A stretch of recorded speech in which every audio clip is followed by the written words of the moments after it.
Let's see next 2.2 under the heading of classification, that is the artificial classification. So in our textbook it is given three types of classification. One is artificial, then natural classification, and the phylogenetic classification. So let's see first about the artificial classification. What does it says?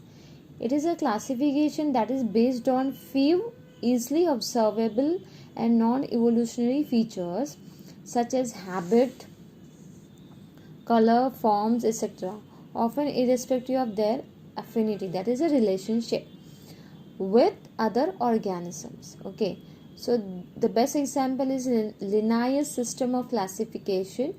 So here they are telling that this system only refers to the observable characters and that is not evolutionary features. Okay, so what you can basically observe, that is habitat of the plant or organism, any animal, color, form, leaf number, stamens number, positions.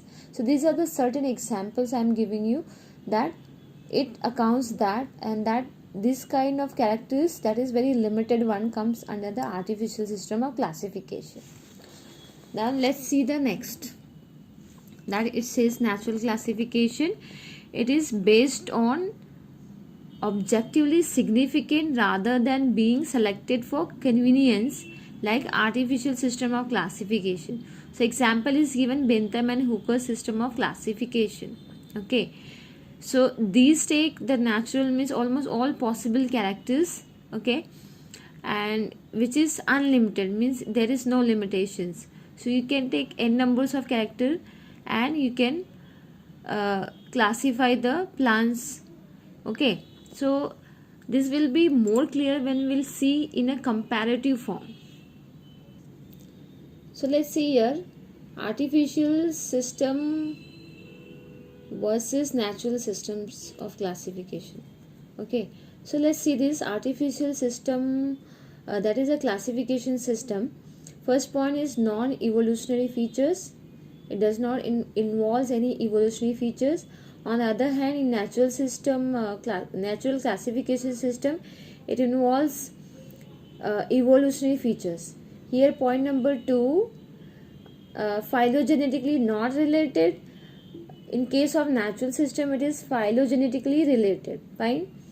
Then point number 3, in artificial classification, that it is given heredity not similar. Okay, as we already know that it does not involve non-evolution, that is, it's a evolutionary character is not considered here. But in case of here, heredity is similar, means heredity is considered. Fourth point, in artificial system is one of very few characters. Here almost all characters are considered. In case of artificial system, stable but what? Limited information, that goes to 6 point. Here it is not stable but many changes are there.